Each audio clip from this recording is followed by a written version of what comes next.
Hi everyone. In this video we are discussing the black aeroplane story.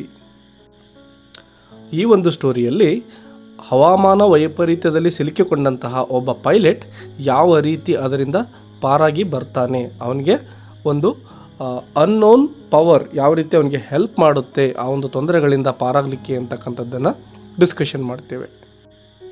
ಎಷ್ಟೋ ಸಂದರ್ಭಗಳಲ್ಲಿ ನಮ್ಮ ಜೀವನದಲ್ಲಿ ಏನಾಗಿರುತ್ತೆ ಅಂದರೆ ಆ ಪರಿಸ್ಥಿತಿಗಳು ನಮ್ಮ ಕೈ ಮೀರಿ ಹೋಗಿರ್ತವೆ, ಅವುಗಳನ್ನು ನಮ್ಮಿಂದ ಕಂಟ್ರೋಲ್ ಮಾಡಲಿಕ್ಕೆ ಆಗೋದಿಲ್ಲ. ಇನ್ನೇನು ಎಲ್ಲ ಮುಗಿದೇ ಹೋಯಿತು ಅಂತಕ್ಕಂತಹ ಸಂದರ್ಭದಲ್ಲಿ ನಮಗೆ ಗೊತ್ತಿಲ್ಲದಾಗೇ ಎಲ್ಲಿಂದನೋ ಒಂದು ಸಹಾಯ ನಮಗೆ ಸಿಗುತ್ತೆ. ಸೊ ಅಂಥದ್ದೇ ಸ್ಟೋರಿಯನ್ನು ತೆಗೆದುಕೊಂಡು ಇಲ್ಲಿ ರೈಟರ್ ಒಂದು ಸ್ಟೋರಿಯನ್ನು ಬರೆದಿದ್ದಾರೆ. ಬನ್ನಿ ಹಾಗಾದರೆ ಆ ಸ್ಟೋರಿಯಲ್ಲಿ ಏನಿದೆ ಅಂತಕ್ಕಂಥದ್ದನ್ನು ಡಿಸ್ಕಷನ್ ಮಾಡೋಣ.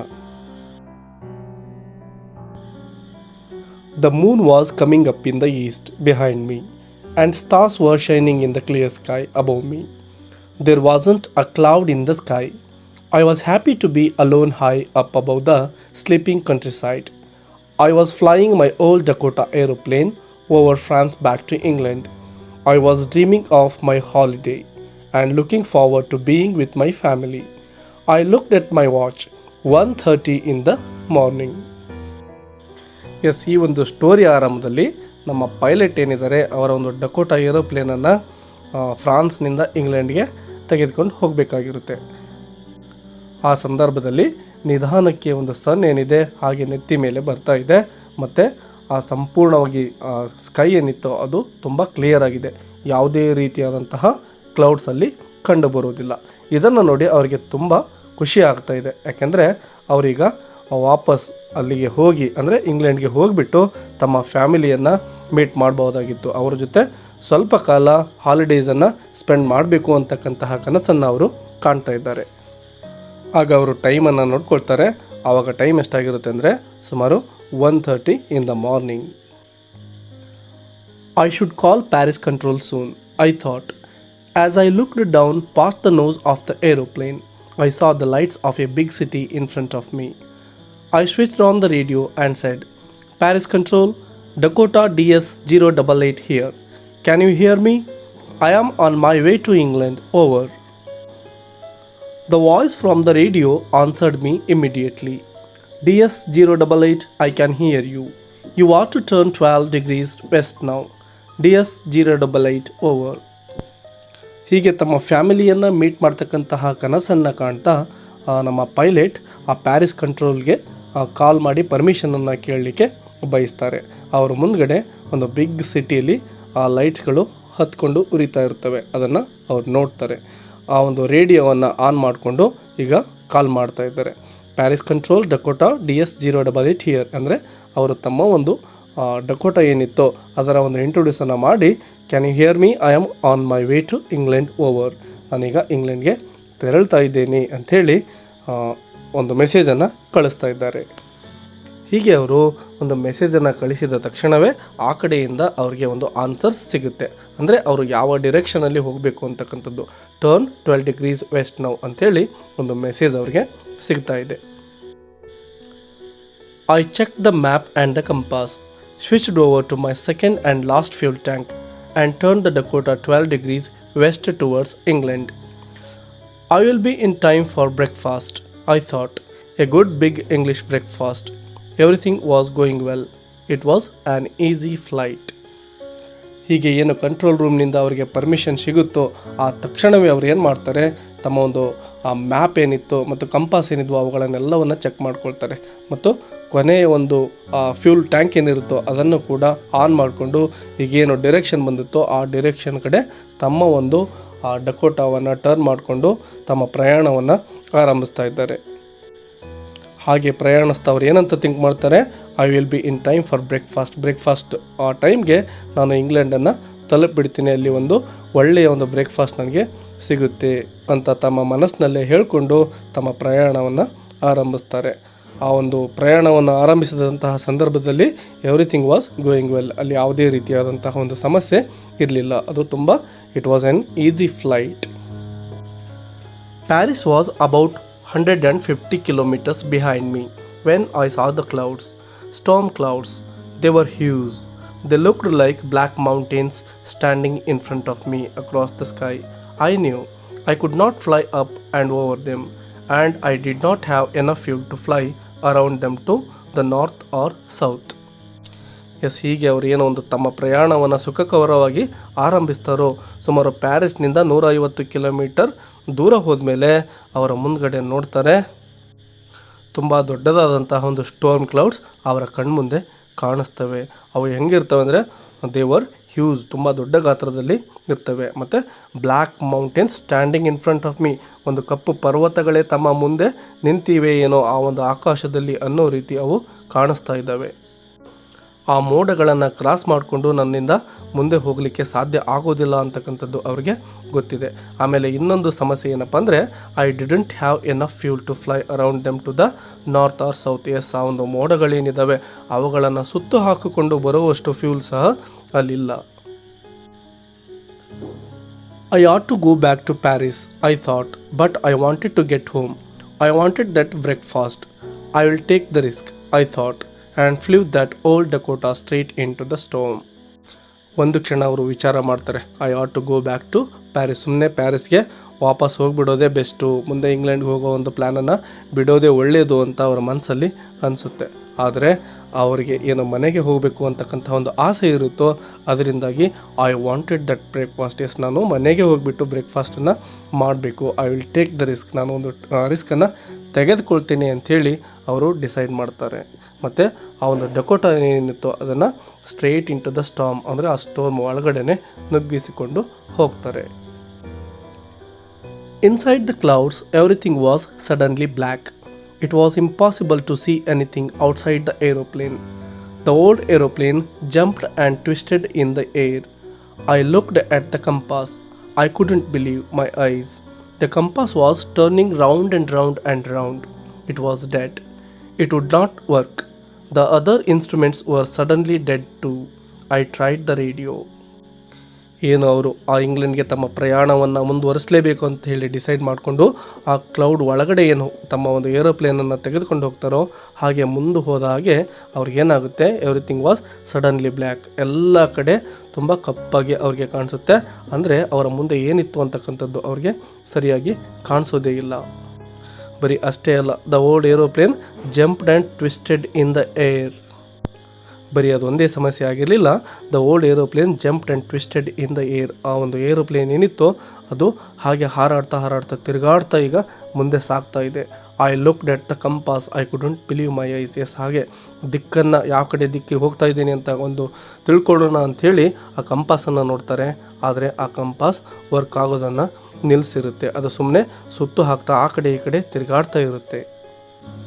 ಬರೀ ಕಂಪಾಸ್ ಮಾತ್ರ ಹಾಳಾಗಿರೋದಿಲ್ಲ, ಬೇರೆ ಎಲ್ಲ ಇನ್ಸ್ಟ್ರೂಮೆಂಟ್ಸು ಸಹ ಅಲ್ಲಿ ಹಾಳಾಗಿ ಹೋಗಿರ್ತವೆ, ಅವು ಯಾವುವು ಕೂಡ ಕೆಲಸವನ್ನು ಮಾಡ್ತಾ ಇಲ್ಲ. ಸೊ ಈಗ ಅವ್ರು ಏನು ಮಾಡ್ತಾ ಇದ್ದಾರೆ, ಆ ರೇಡಿಯೋವನ್ನು ತೆಗೆದುಕೊಂಡು ಕಂಟ್ರೋಲ್ ರೂಮನ್ನಾದರೂ ರೀಚ್ ಮಾಡೋಣ ಅಂಥೇಳಿ ತಮ್ಮ ಪ್ರಯತ್ನವನ್ನು ಮಾಡ್ತಾ ಇದ್ದಾರೆ. Paris control, Paris control, can you hear me? There was no answer. The radio was dead too. I had no radio, no compass, and I could not see where I was. I was lost in the storm. Then in the black clouds quite near me, I saw another aeroplane. It had no lights on its wings, but I could see it flying next to me through the storm. I could see the pilot's face turned towards me. I was very glad to see another person. He lifted one hand and waved. ಹೀಗೆ pilot ಏನು ಮಾಡ್ತಾರೆ, ರೇಡಿಯೋವನ್ನು ತೆಗೆದುಕೊಂಡು ಆ ಒಂದು control ರೂಮನ್ನಾದರೂ reach ಆಗೋಣ, ಒಂದು ಡೈರೆಕ್ಷನ್ಸನ್ನು ಸರಿಯಾಗಿ ಕೇಳೋಣ ಅಂಥೇಳಿ ಕಾಲ್ ಮಾಡಿ ನೋಡ್ತಾರೆ. Paris control, Paris control, can you hear me ಅಂತ ಅವರು ಹೇಳಿದಾಗ ಆ ಕಡೆಯಿಂದ ರಿಪ್ಲೈ ಏನು ಬರ್ತಾ ಇದೆ, ದೇರ್ ವಾಸ್ ನೋ ಆನ್ಸರ್. ಅಲ್ಲಿಂದ ಉತ್ತರ ಅವ್ರಿಗೆ ಸಿಗ್ತಾ ಇಲ್ಲ. ಹಾಗಾದರೆ ಯಾಕೆ ಅವರಿಗೆ ಉತ್ತರ ಸಿಗ್ತಾ ಇಲ್ಲ? The radio was dead too. Yes, ಅವರ ಎಲ್ಲ ಒಂದು ಆ ಸಲಕರಣೆಗಳು ಏನಿದ್ವು ಅಂದರೆ ರೇಡಿಯೋ ಇರ್ಬೋದು, ಕಂಪಾಸ್ ಇರ್ಬೋದು, ಎಲ್ಲವೂ ಕೂಡ ಈಗ ಕೆಲಸವನ್ನು ನಿಲ್ಲಿಸಿವೆ. ಅದರ ಜೊತೆಗೆ I could not see where I was. Yes, ಅವ್ರು ಎಲ್ಲಿದ್ದಾರೆ ಅಂತಕ್ಕಂಥದ್ದೇ ಅವ್ರಿಗೆ ಗೊತ್ತಿಲ್ಲ. ಸಂಪೂರ್ಣವಾಗಿ ತಮ್ಮನ್ನು ತಾವು ಆ ಒಂದು ಸ್ಟೋರ್ಮಲ್ಲಿ ಕಳ್ಕೊಂಡ್ಬಿಟ್ಟಿದ್ದಾರೆ. ಹಾಗೆ ಹತಾಶರಾಗಿ ಹಾಗೆ ಅವರು ಹೊರಗಡೆ ನೋಡ್ತಾರೆ. ಅಲ್ಲಿ ಅವ್ರಿಗೆ ಐ ಸಾ ಅನದರ್ ಏರೋಪ್ಲೇನ್, ಇನ್ನೊಂದು ಏರೋಪ್ಲೇನ್ ಅವ್ರ ಕಣ್ಣಿಗೆ ಕಾಣಿಸ್ತಾ ಇದೆ. ಆದರೆ it had no lights on its wings, ಅದರ ಒಂದು ಆ ವಿಂಗ್ಸ್ ಮೇಲೆ ಯಾವುದೇ ರೀತಿಯಾದಂತಹ ಒಂದು ಲೈಟ್ಸ್ ಅಲ್ಲಿ ಕಾಣೋದಿಲ್ಲ. I could see it flying next to me through the storm. Yes, ಹಾಗೆಯೇ ಇವರು ಏರೋಪ್ಲೇನ್ ಮುಂದೆ ಹೋಗ್ತಾ ಇತ್ತು, ಅದರ ಪಕ್ಕದಲ್ಲಿನೇ ಆ ಇನ್ನೊಂದು ಏರೋಪ್ಲೇನ್ ಮುಂದೆ ಇದರ ಜೊತೆಗೇ ಸಾಗ್ತಾ ಇದೆ. ಆ ಒಂದು ಬ್ಲ್ಯಾಕ್ ಏರೋಪ್ಲೇನ್ ಏನಿತ್ತು ಅದನ್ನು ಮುನ್ನಡೆಸ್ತಕ್ಕಂತಹ ಒಂದು ಪೈಲಟ್ ಫೇಸನ್ನು ನಮ್ಮ ಒಂದು ಪೈಲಟ್ ನೋಡ್ತಾ ಇದ್ದಾರೆ. ಅಲ್ಲಿ ತಮ್ಮ ಜೊತೆ ಇನ್ನೊಬ್ಬ ಪೈಲಟ್ ಅವರಿಗೆ ಕಣ್ಣಿಗೆ ಕಾಣ್ತಾ ಇರ್ತಕ್ಕಂಥದ್ದು ಅವರಿಗೆ ತುಂಬ ಖುಷಿಯನ್ನು ತಂದು ಕೊಡುತ್ತೆ. I was very glad means ತುಂಬ ಖುಷಿ ಆಗೋದು ಅಂಥೇಳಿ. He lifted one hand and waved. Yes, ಆ ಇನ್ನೊಬ್ಬ ಪೈಲಟ್ ಏನಿದ್ದಾರೋ ಅವರು ತಮ್ಮ ಕೈಯನ್ನು ಎತ್ತಿ ಹಾಗೆ ಇವರ ಕಡೆ ವೇವ್ ಮಾಡ್ತಾ ಇದ್ದಾರೆ. Follow me, he was saying, follow me. He knows that I am lost, I thought. He is trying to help me. He turned his aeroplane slowly to the north in front of my Dakota so that it would be easier for me to follow him. I was very happy to go behind the strange aeroplane like an obedient child. Yes, ಆ ಒಂದು new aeroplane ಏನು ಕಾಣ್ತೋ ಆ ಒಂದು pilot ಇವ್ರ ಕಡೆ ಕೈ ಮಾಡಿ ಹೇಳ್ತಾ ಇದ್ದಾನೆ, ಫಾಲೋ ಮೀ ಅಂಥೇಳಿ ಅಲ್ಲಿಂದನೇ ಹೇಳ್ತಾ ಇದ್ದಾನೆ. He knows that I am lost. Yes, ಅವನಿಗೆ ಗೊತ್ತಿರಬೇಕು ಮೇ ಬಿ ನಾನು ಈ ಒಂದು ಸ್ಟೋರ್ಮಲ್ಲಿ ಕಳೆದೋಗಿದ್ದೀನಿ ಅಂತಕ್ಕಂಥದ್ದು ಅವ್ರಿಗೆ ಗೊತ್ತಿದೆ. ಹಾಗಾಗಿಯೇ ನನಗೆ ಒಂದು ಗೈಡನ್ನು ಆ ಒಂದು ಪೈಲಟ್ ಮಾಡ್ತಾ ಇದ್ದಾರೆ ಅಂಥೇಳಿ ನಮ್ಮ ಪೈಲಟ್ ಅಂದ್ಕೊಳ್ತಾರೆ. ಹಾಗೆ ಆ ಬ್ಲ್ಯಾಕ್ ಏರೋಪ್ಲೇನನ್ನು ಪೈಲಟ್ ಏನು ಮಾಡ್ತಾರೆ, ತಮ್ಮ ಒಂದು ಏರೋಪ್ಲೇನನ್ನು ನಾರ್ತ್ ಕಡೆ ತಿರುಗಿಸ್ಕೊಂಡ್ಬಿಟ್ಟು ಹಾಗೆ ಮುಂದೆ ಸಾಗ್ತಾ ಇದ್ದಾರೆ. ಅಂದರೆ ಈ ಒಂದು ಡಕೋಟಾ ಏನಿತ್ತು ನಮ್ಮ ಪೈಲಟ್ ಅದರ ಮುಂದುಗಡೆ ಸಾಗ್ತಾ ಇದ್ದಾರೆ. ನಮ್ಮ ಪೈಲಟ್ ಒಂದು ಸಣ್ಣ ಮಗು ಯಾವ ರೀತಿ ತನ್ನ ಒಂದು ಪೇರೆಂಟ್ಸ್ ಜೊತೆಗೆ ಕೈ ಹಿಡ್ಕೊಂಡು ಅವರ ಹಿಂದೆ ಸಾಗುತ್ತೋ ಹಾಗೆ ನಮ್ಮ ಪೈಲಟ್ ಸಹ ಆ ಒಂದು ಬ್ಲ್ಯಾಕ್ ಏರೋಪ್ಲೇನನ್ನು ಫಾಲೋ ಮಾಡ್ತಾ ಇದ್ದಾರೆ. After half an hour, the strange black aeroplane was still there in front of me in the clouds. Now there was only enough fuel in the old Dakota's last tank to fly for 5 or 10 minutes more. I was starting to feel frightened again, but then he started to go down and I followed through the storm. ಹೀಗೆ ಸುಮಾರು ಅರ್ಧ ಗಂಟೆಗಳಿಗೂ ಹೆಚ್ಚು ಕಾಲ ನಮ್ಮ pilot ಆ black aeroplane ಹಿಂದ್ಗಡೆ ತಮ್ಮ ಒಂದು ವಿಮಾನವನ್ನು ಡಕೋಟಾವನ್ನು ತೆಗೆದುಕೊಂಡು ಹೋಗ್ತಾ ಇದ್ದಾರೆ. ಹೀಗೆ ಅರ್ಧ ಗಂಟೆ ಪ್ರಯಾಣ ಮಾಡಿದ ಮೇಲೆ ಈಗ ಆ ಏರೋಪ್ಲೇನಲ್ಲಿದ್ದಂತಹ ಒಂದು ಫ್ಯೂಲ್ ಏನಿತ್ತೋ ಅದು ಖಾಲಿ ಆಗ್ತಾ ಇದೆ. ಬಹಳ ಅಂದರೆ ಇನ್ನೊಂದು 5ರಿಂದ 10 ನಿಮಿಷಗಳ ಕಾಲ ಮಾತ್ರ ಏರೋಪ್ಲೇನನ್ನು ಮುಂದೆ ತೆಗೆದುಕೊಂಡು ಹೋಗಬಹುದಾಗಿತ್ತು. ಅದರ ಆಚೆ ಅದನ್ನು ತೆಗೆದುಕೊಂಡು ಹೋಗಲಿಕ್ಕೆ ಸಾಧ್ಯ ಆಗ್ತಕ್ಕಂತಹ ಒಂದು ಚಾನ್ಸ್ ಇರೋದಿಲ್ಲ. ಸೊ ಹೀಗಾಗಿ ಮತ್ತೆ ನಮ್ಮ ಒಂದು ಪೈಲಟ್ಗೆ ತುಂಬ ಭಯ ಆಗುತ್ತೆ. ಟು ಫೀಲ್ಸ್ ಫ್ರೈಟೆಂಡ್ ಅಗೇನ್ ಅಂದರೆ ಮತ್ತೆ ಅವರಿಗೆ ಭಯ ಆಗ್ತಾ ಇದೆ. But then he started to go down. Yes, ಎದುರುಗಡೆ ಇದ್ದಂತಹ ಒಂದು ಬ್ಲ್ಯಾಕ್ ಏರೋಪ್ಲೇನನ್ನು ಪೈಲಟ್ ಏನು ಮಾಡ್ತಾ ಇದ್ದಾರೆ, ತಮ್ಮ ಏರೋಪ್ಲೇನನ್ನು ಕೆಳಗಡೆ ತೆಗೆದುಕೊಂಡು ಹೋಗ್ತಾ ಇದ್ದಾರೆ. ಇದರ ಅರ್ಥ ಇಷ್ಟೇ, ಅಲ್ಲೆಲ್ಲೋ ಅವರು ಈಗ ಲ್ಯಾಂಡ್ ಮಾಡ್ತಾ ಇದ್ದಾರೆ ಅಂಥೇಳಿ ನಮ್ಮ ಪೈಲಟ್ಗೆ ಅನಿಸುತ್ತೆ. ಸೊ ಅವರು ಏನು ಬ್ಲ್ಯಾಕ್ ಏರೋಪ್ಲೇನ್ ಪೈಲಟ್ ತಮ್ಮ ಒಂದು ಏರೋಪ್ಲೇನನ್ನು ಕೆಳಗಡೆ ತೆಗೆದುಕೊಂಡು ಹೋಗ್ತಾ ಇದ್ದಾರೋ ಅವರನ್ನು ನಮ್ಮ ಪೈಲಟ್ ಸುಮ್ಮನೆ ಹಿಂಬಾಲಿಸ್ತಾ ಇದ್ದಾರೆ. Suddenly, I came out of the clouds and saw 2 long straight lines of lights in front of me. It was a runway, an airport. I was safe. I turned to look for my friend in the black aeroplane, but the sky was empty. There was nothing there. The black aeroplane was gone. I could not see it anywhere. ಹಾಗೆಯೇ ಈ ಒಂದು black ಏರೋಪ್ಲೇನನ್ನು ಏನು follow ಮಾಡ್ಕೊಂಬರ್ತಾ ಇದ್ರು, ಇದ್ದಕ್ಕಿದ್ದ ಹಾಗೆಯೇ ಆ ಎಲ್ಲ ಕ್ಲೌಡ್ಸ್ಗಳು ಅವರಿಂದ ಕಣ್ಮರೆ ಆಗ್ತವೆ. ಆ್ಯಂಡ್ ಎರಡೂ ಕಡೆ ಏನು ಕಾಣ್ತಾ ಇದೆ, ಸ್ಟ್ರೇಟ್ ಲೈನ್ಸ್ ಆಫ್ ಲೈಟ್ಸ್, ಅಂದರೆ ಎರಡೂ ಬದಿಯಲ್ಲಿ ಲೈಟ್ಗಳು ಉರಿತಾ ಇರೋದು ಅವ್ರಿಗೆ ಕಾಣಿಸ್ತಾ ಇದೆ. ಅಂದರೆ ಇಟ್ ವಾಸ್ ಎ ರನ್ವೇ, ತಾವೀಗ ರನ್ವೇದಲ್ಲಿ ಹೋಗ್ತಾ ಇದ್ದೀವಿ ಅಂತಕ್ಕಂತಹ ಒಂದು ಅರಿವು ಅವರಿಗೆ ಬರುತ್ತೆ. ಹಾಗೋ ಹೀಗೋ ಏನೋ ಮಾಡಿ ಒಂದು ಏರ್ಪೋರ್ಟ್ಗೆ ಸೇಫಾಗಿ ಬಂದು ತಲುಪಿದ್ನಲ್ಲ ಅಂತಕ್ಕಂತಹ ಒಂದು ಖುಷಿ ಅವರಲ್ಲಿ ಕಾಣಿಸ್ತಾ ಇದೆ. ಹಾಗೆಯೇ ಅವರು ಆ ಒಬ್ಬ ಫ್ರೆಂಡ್ ಏನಿದ್ರು, ಅಂದರೆ ಇನ್ನೊಂದು ಏರೋಪ್ಲೇನಲ್ಲಿ ಬಂದಂತಹ ಒಂದು ಪೈಲಟ್ ಏನಿದ್ರು ಅವ್ರಿಗಾಗಿ ಹುಡುಕಾಡ್ತಾ ಇದ್ದಾರೆ. But the sky was empty. Yes, ಎಲ್ಲೂ ಕೂಡ ಆ ಒಂದು ಪೈಲಟ್ ಅವ್ರಿಗೆ ಕಾಣಿಸ್ತಾ ಇಲ್ಲ. There was nothing there. The black aeroplane was gone. I could not see it anywhere. Yes, ಎಲ್ಲ ಕಡೆ ಅವರು ನೋಡ್ತಾ ಇದ್ದಾರೆ, ಬಟ್ ಎಲ್ಲಿಯೂ ಕೂಡ ಆ ಒಂದು ಬ್ಲ್ಯಾಕ್ ಏರೋಪ್ಲೇನ್ ಅವ್ರಿಗೆ ಕಾಣೋದೇ ಇಲ್ಲ. I landed and was not sorry to walk away from the old Dakota near the control tower. I went and asked a woman in the control center where I was and who the other pilot was. I wanted to say thank you. She looked at me very strangely and then laughed. Another aeroplane? up there in the storm? No other aeroplanes were flying tonight. Yours was the only one I could see on the radar. ಹಾಗೆ ಏನು ಒಂದು black ಏರೋಪ್ಲೇನ್ಗಾಗಿ ಅಲ್ಲೆಲ್ಲ ಹುಡುಕಾಡ್ತಾರೋ ಅದು ಎಲ್ಲಿ ಕಾಣೋದೇ ಇಲ್ಲ ಅವ್ರಿಗೆ. ಹಾಗಾಗಿ ಅವರು ಆ ಒಂದು ಕಂಟ್ರೋಲ್ ರೂಮ್ ಕಡೆ ಹೋಗ್ತಾ ಇದ್ದಾರೆ. ಅಲ್ಲಿ ಹೋಗಿಬಿಟ್ಟು ಅಲ್ಲಿದ್ದಂತಹ ಒಂದು ವುಮೆನನ್ನು ಕೇಳ್ತಾ ಇದ್ದಾರೆ, ಇನ್ನೊಂದು ಏರೋಪ್ಲೇನ್ ಬಂತಲ್ಲ ಅದು ಎಲ್ಲಿ ಅಂಥೇಳಿ, ಆ ಪೈಲಟ್ ಎಲ್ಲಿ ಅಂಥೇಳಿ ಅವರು ಕೇಳ್ತಾರೆ. ನಾನು ಆ ಪೈಲಟ್ಗೆ ಥ್ಯಾಂಕ್ಸನ್ನು ಹೇಳಬೇಕು, ಹಾಗಾಗಿ ಎಲ್ಲಿದ್ದಾರೆ ಹೇಳಿ ಅಂಥೇಳಿ ಅವರನ್ನು ಕ್ವಶನ್ ಮಾಡ್ತಾ ಇದ್ದಾರೆ. ಈ ಪ್ರಶ್ನೆಯನ್ನು ಕೇಳಿದ ತಕ್ಷಣವೇ ಆ ಒಂದು ವುಮೆನ್ ಏನಿದ್ರೋ ಅವ್ರಿಗೆ ತುಂಬ ಸ್ಟ್ರೇಂಜ್ ಅನಿಸುತ್ತೆ.